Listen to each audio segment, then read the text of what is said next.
Salut à toi et bienvenue sur Popcorn. Aujourd'hui je te fais cette vidéo pour te donner quelques conseils pour survivre à l'école. J'utilise le terme survivre qui est quand même un thème un peu dur parce que même si l'école ne nous tue pas, c'est pas forcément quelque chose qui nous apporte toujours du bien. On est tous enfermés dans des salles, on n'a pas vraiment de but, on sait pas quoi faire de nos vies et on nous dit de suivre des consignes. Et c'est pas la bonne chose à faire. Perso, j'ai toujours eu des bonnes notes, j'ai toujours eu des facilités à l'école, mais quand j'étais plus petit, c'était quand même un calvaire d'y aller.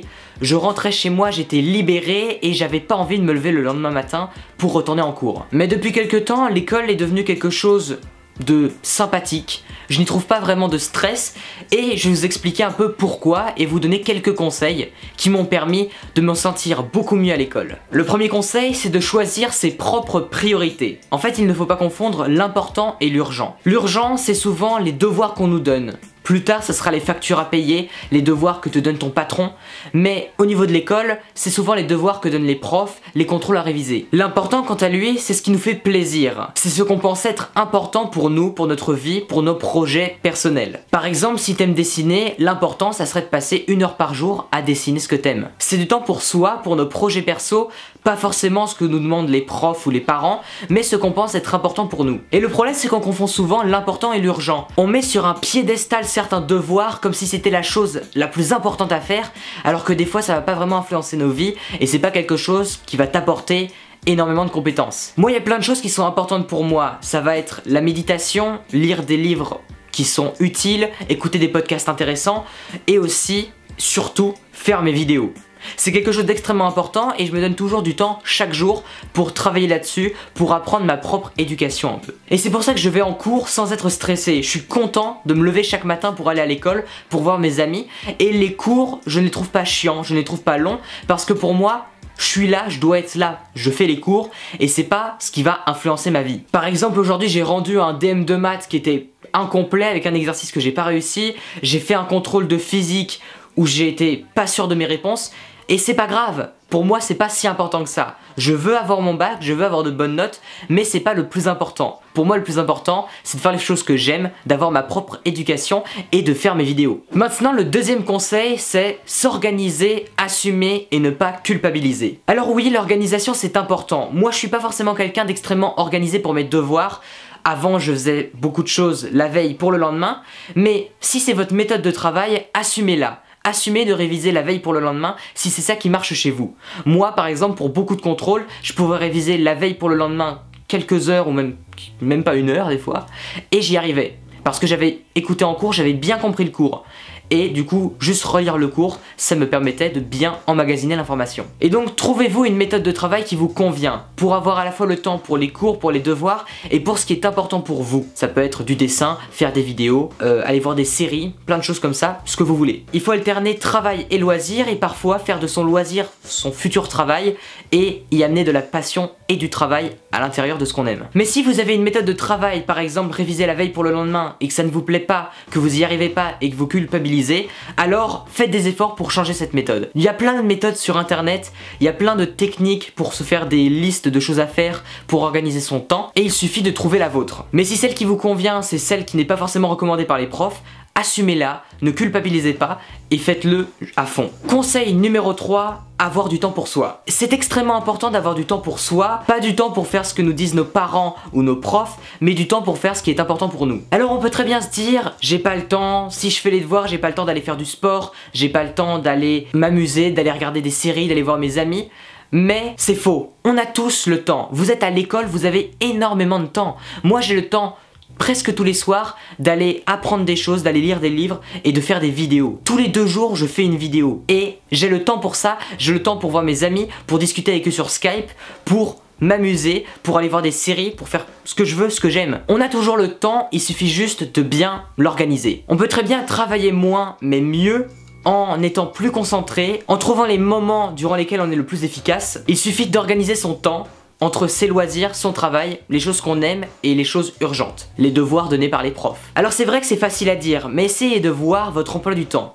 Est-ce que vous n'avez pas un moment où vous traînez sur votre ordi, à aller sur Facebook, sur Twitter, à voir des tonnes de vidéos ou écouter des fois des tonnes de musique? Moi ça m'arrive des fois le soir, au lieu de me coucher, j'écoute pendant 1 heure des musiques alors que je les ai déjà écoutées la veille et que ça ne sert à rien parce que je fais rien à part regarder des musiques. Et c'est un peu une perte de temps. Le plus dur c'est de démarrer ces activités. C'est pour ça qu'il faut réduire le déclencheur, avoir une chambre bien organisée, avoir du temps pour soi et pouvoir se donner du temps pour faire les travaux pour l'école, pour faire nos activités, ça peut être le dessin, ça peut être le sport. Mais il faut savoir alterner les deux, bien organiser son temps pour pas se sentir stressé, pressé par le temps et pour se dire que chaque nouvelle journée peut être un nouveau pas vers nos objectifs. Un très bon exemple c'est d'avoir des morning et des night routines. Alors moi des morning routines j'en ai pas vraiment, j'ai du mal à gérer mon temps le matin mais au moins je fais 10 minutes de méditation tous les matins.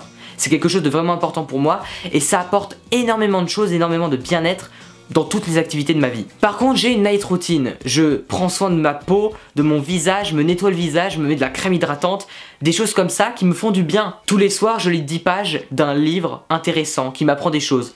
10 pages c'est peu, c'est pas beaucoup et moi je suis pas un grand lecteur, mais ça me convient et j'arrive à le faire tous les soirs. Et c'est bien de se créer des bonnes habitudes pour avoir du temps pour soi et pour mieux organiser son temps et atteindre ses objectifs. 4e conseil, gérez votre propre éducation. L'éducation à l'école est extrêmement limitée, même si on a beaucoup de matières et beaucoup d'heures de travail, on n'apprend pas grand chose. Alors oui, si tu veux devenir ingénieur, mathématicien, physicien, tu vas apprendre beaucoup de choses à l'école. Mais si tu veux faire un métier différent, un métier qui peut être lié aux relations sociales, à l'entrepreneuriat, à l'art, à la création de contenu, de choses comme ça, ce sont des choses qu'on n'apprend pas à l'école. À l'école, on apprend à suivre les consignes, à travailler que certaines matières et à oublier les autres. Il y a énormément de choses qu'on n'apprend pas à l'école qui peuvent être comment parler en public, comment avoir de bonnes relations, comment être heureux dans sa vie, travailler son bien-être, avoir la forme, faire du sport, avoir une bonne alimentation, c'est plein de choses qu'on n'apprend pas à l'école mais qui sont indispensables pour être heureux dans sa vie. Et donc je pense que c'est vraiment important de gérer votre propre éducation. Au lieu d'écouter seulement les consignes des profs ou de vos parents, trouvez des livres qui vous conviennent. Il y a énormément de choses à apprendre des livres, même si vous n'êtes pas un grand lecteur comme moi, vous pouvez trouver des livres qui vous intéressent, sur des thèmes intéressants et qui sont écrits de façon très simple, très facile à comprendre. Regardez du contenu sur internet, écoutez des podcasts, regardez des vidéos, lisez des articles sur des domaines, des compétences que vous voulez avoir. L'éducation ne se limite pas qu'aux maths ou à la physique, mais il y a tout un panel de domaines que vous pouvez apprendre, en allant des relations sociales jusqu'à la nutrition, en passant par la création artistique, le dessin, la musique, l'entrepreneuriat. Et si vous gérez vous-même votre éducation, vous trouverez votre passion, les choses que vous avez envie de développer dans votre vie. Et bref, c'est vraiment super cool de se dire qu'on n'est pas restreint à ce que les profs nous disent d'apprendre, mais qu'on peut nous-mêmes être cultivés dans les domaines qui nous intéressent. Et enfin, le 5e conseil qui fait un peu écho à tous les autres, ayez des projets personnels. Construis quelque chose qui te tient à cœur. Ça peut être ton corps avec le sport et l'alimentation, ça peut être des relations sociales, comment avoir plus d'amis, développer des choses. C'est pas des choses honteuses. Chercher à avoir plus d'amis, c'est pas quelque chose d'honteux. Les gens vont se dire ah t'es nul, t'as pas d'amis, t'es une grosse victime. Mais ça s'apprend. Parler en public, c'est quelque chose qui s'apprend. Créer votre propre entreprise à 16 ans, c'est possible. C'est autorisé par la loi. Vous pouvez très bien créer les projets que vous voulez et n'abandonnez pas en vous disant « je vais attendre la fin de mes études ». Ça sert à rien. On va vous dire dans vos études de suivre les consignes. Si vous faites comme tout le monde, vous serez comme tout le monde. Alors que vous êtes unique. Chacun de nous a quelque chose à apporter à ce monde. C'est quelque chose que je crois foncièrement. Et je pense qu'il faut vraiment se trouver des objectifs et des projets à accomplir pour soi. Pas forcément les DM, les devoirs, mais si par exemple comprendre les mathématiques c'est quelque chose d'important pour vous, ça sera un projet personnel. Ne suivez pas forcément que le projet de vos parents ou le projet de vos profs, mais vos projets à vous, vos propres objectifs. Donnez-vous du temps pour ça et faites un travail que vous aimez. Comme ça vous ne serez pas stressé à aller à l'école parce que vous aurez à côté quelque chose qui vous plaît vraiment. Quand j'étais au collège, j'avais beaucoup de stress et c'était un peu un calvaire de me lever chaque matin pour aller en cours. J'étais fatigué, j'avais pas envie d'y aller, c'était quelque chose de vraiment difficile. Aujourd'hui, je me lève chaque matin le sourire aux lèvres, je fais ma méditation, j'ai mes projets personnels et aller à l'école n'est pas forcément un calvaire parce que je trouve mes amis, je peux développer des projets et quand je rentre chez moi, j'ai quelque chose à faire. Ne vivez pas simplement au jour le jour avec le stress de se lever chaque matin, mais pensez au futur, aux projets que vous voulez construire. Je pense qu'on a tous des passions. Même si vous en avez pas, vous pouvez la trouver. Si vous êtes un peu curieux, essayez de chercher autour de vous, de tester des choses, des projets qui vous tiennent à cœur. Et là, vous serez heureux dans votre vie parce que vous construirez quelque chose pour vous, quelque chose que vous pouvez partager aux autres, apporter votre contribution au monde. Et ça, c'est beau, putain. Trouvez-vous un but dans votre vie et même si vous n'en avez pas, cherchez à en avoir un. Ça peut être une petite compétence à développer, mais donnez-vous un but. Très souvent, l'école ne vous donnera aucun but, aucun objectif réel et intéressant à atteindre pour vous. Alors créez vos propres projets et atteignez vos propres objectifs. Voilà, cette vidéo est à présent terminée, j'espère que ces petits conseils t'ont servi. Au niveau des complexes, du stress en général, de certaines choses qu'on peut avoir comme problème au travail ou à l'école, j'en parlerai probablement dans de prochaines vidéos. Dites-moi dans les commentaires des thèmes qui vous intéresseraient si vous voulez que j'en parle. Voilà, si cette vidéo vous a servi, je vous demande une chose. Partagez cette vidéo à un ami. Envoyez sur Facebook, sur Twitter, à un ami, à votre communauté, à des gens que ma vidéo pourrait aider. Si vous pensez que vous avez un ami qui est aussi dans le mal, qui est aussi stressé, qui est souvent fatigué le matin, envoyez-lui ma vidéo.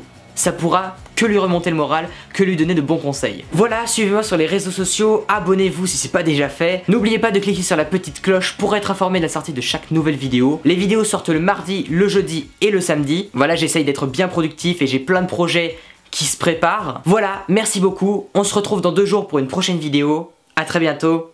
Ciao.